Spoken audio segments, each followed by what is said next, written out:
race had put this, that the Earth was formed with this, as part of the geology, there were certain places around the planet, and we found 2 or 3 of them, we think now, where this intelligent oil has been put and it's almost like being ready to activate, and it's stayed dormant until now. And as we go on, you'll find some quite scary episodes of where we think it started to be activated.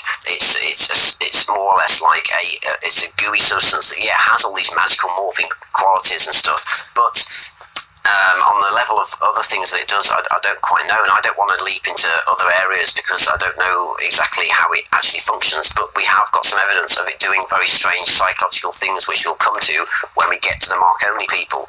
Right. Okay. Well, it's a black fluidic source at 10.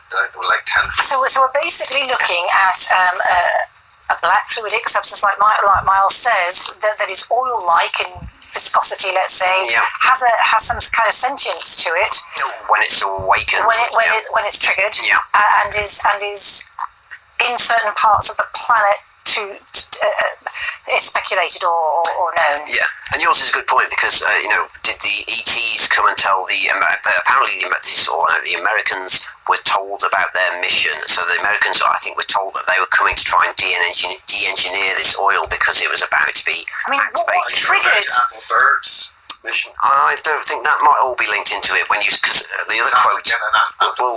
Listen to this. The quote that comes back again and again and then comes off in another issue that we'll find to the Gulf of Mexico is the quote that comes back time and time again for me is the Russians are way ahead on this technology, and the Russians are more aware about what this technology is.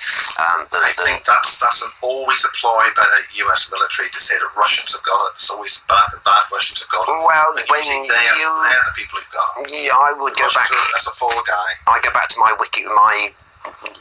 deep looking into the Russians, how many times they've been down there, and how many times you have to go and look at photograph a penguin. They were down there building bases in the 30s, 40s, and then accelerated in the 60s, and they're way ahead on this Lake Vostok area. I'm really intrigued as to what event, what triggered human awareness as to having a sentient. I think the ETs had to. I think if you imagine the way ETs work, they often work. They can't always do things by secret. They know we're now at the stage where we can detect their craft. Mostly, I think what chemtrails is about. That's always been my issue. It's UFO detector. We have certain radars since the 40s that can detect metallic UFOs, but those that are of a more trans-dimensional nature, I think this chemtrail thing is a way of detecting these ships as they come into the atmosphere. So I think the ETs are aware of our level of technological know-how now, so they can't just come to the planet anymore like they used to back in the old days and just do things. They have to literally ask permission, and some of that's to do with the first directive, that of course you can't intervene in a developing planet in certain ways. So what you do is you ask permission on certain levels. So I think they said that the Argentinian government, they needed to work in that area, so they asked their permission. They said they perhaps didn't tell them too much. The Americans then were more or less global leaders, so they told them a little bit, but they basically said, stay away, let us do it, this is for the good of your planet. Now, the wider issues of this is, what is this stuff doing on the planet? Is it here as a terraforming agent that somehow when it activates it wipes the planet again, or was it a weapon put by another alien race, which is what they say?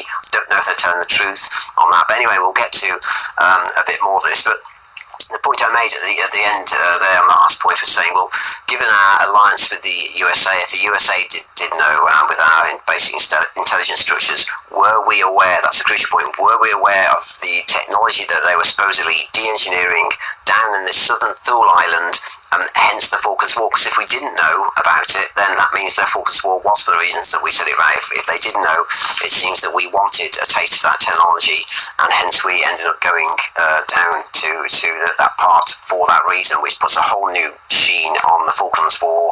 And like Miles said, why on earth South Georgia was the declaration of war, when if you look into South Georgia, it was actually to do with some civilian businessmen going to take scrap iron off South Georgia from a whaling station, and then we used that to declare war on us.